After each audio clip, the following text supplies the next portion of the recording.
What is going on, guys? ScorpionSlayer66 here, coming at you with another episode of Vinyl Pickups. Now, today is Vinyl's record store day, so I obviously went out and I actually scored pretty well. But before I show you guys what I got at the record store, I'm going to show you a few outward purchases. So I got this off eBay for 18 bucks, and it is Travis Scott's Rodeo. One of my favorite albums of last year. Travis Scott, if you guys don't know, is the protege to Kanye West right now, and yeah, he made some pretty big headlines with this album last year, so awesome to get that. It came with a free download code, which you guys know I always love. The next one I purchased from RespectTheClassics.com, and this is Kanye West's 808s and Heartbreak. Fantastic album from Kanye. It has Heartless, Amazing, Love Lockdown, which are like three of his biggest songs right there. And plus, this really revolutionized the use of 808s in hip-hop music and just the music industry in general. So, yeah, and as you guys can tell from the video in the corner, the packaging is amazing. So, I paid 30 bucks for it, but it's a double LP. It comes with the free CD, and the packaging is A1. So, I was really happy to pay that. Plus, I'm one closer to finishing the Kanye set. And I also bought My Beautiful Dark Twisted Fantasy by Kanye West. Again, if you guys look in the corner the whole time, the packaging is fantastic, and I only paid $18 for this. So, yeah, it's a triple LP, has a lot of extra artwork and stuff. There's actually 5 different covers that you can put in here, so very cool. My second favorite Kanye album next to Late Registration, so yeah, cool to finally own that. And then getting on to the record store stuff.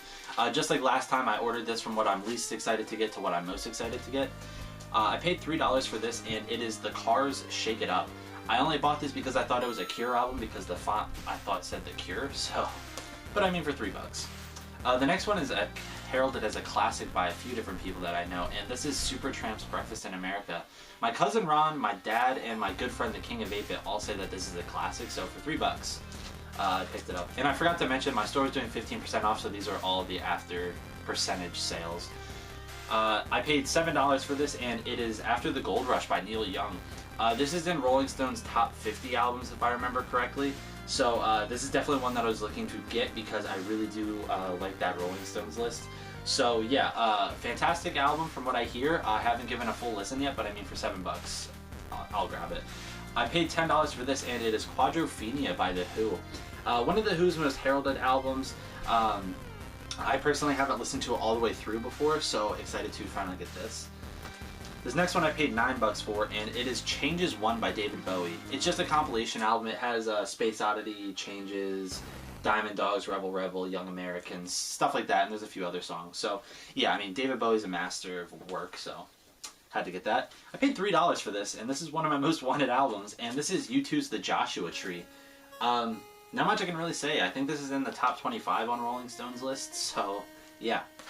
This is one of 2 albums that I wanted from this band, and this is AC/DC's Highway to Hell. I obviously want Back in Black, but I can't find it anywhere, so I'll probably just end up ordering that soon. But yeah, this is a great album. Yeah, just fantastic. The next one I was actually really excited to see, because my record store really doesn't get much by either of these artists. I mean, if you watch my last video, I got an album from them. But this is Bob Dylan and the band Before the Flood, which is a live concert album. So, yeah, I've never even heard of this before. I think maybe the 64-Bit for Life has this, or maybe has a different one.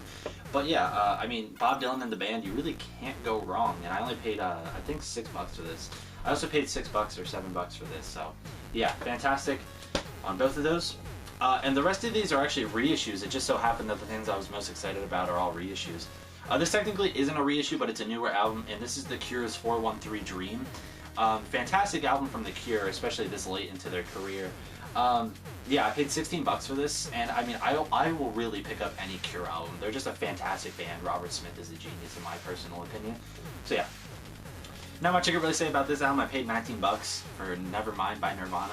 I mean, one of the most revolutionary albums of all time. This is like number 9 on Rolling Stone's Best Albums Ever list. One of my favorite albums of this year so far, and this is Iggy Pop's Post-Pop Depression. This is the album that I've wanted most that has come out recently, and yeah, I finally picked it up. My store only had 1 copy, and I just so happened to be the first person there to get it. So yeah, I paid $18 for that.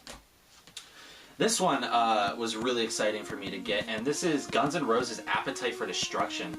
I paid 19 bucks for this, but I mean, this is number 60 something on Rolling Stone's best albums of all time list, and it is just really a fucking classic. So yeah, Slash is a huge inspiration to me. Fuck Axl Rose though, I will say that. But yeah, cool to have that finally. And this last thing is the thing I was most excited about. I never find metal stuff out in the wild. Even like reissues are really hard for me to find. So when I saw this, I definitely picked it up. And this is Metallica's Ride the Lightning. Some of you may not know this is my favorite Metallica album. This is the album where a majority of the songs were written by Dave Mustaine and played by Dave Mustaine, who is now famous for Megadeth, which Megadeth is my favorite metal band. So yeah, fantastic to finally own this. They also had Master of Puppets, but I didn't have $20 on me to buy it because I bought all this other shit. So he said that they get those actually pretty regularly, so I'll probably pick that up in the next video or whatever. So yeah, super excited to finally own this, and yeah guys, that is everything I picked up on this 2016 Record Store Day. Let me know, what was your favorite thing that I picked up down below? Also, give me some recommendations for albums down below. I will always take a listen. And while you're down there, like the video, subscribe if you haven't, share it around with your friends, and until next time guys, take care.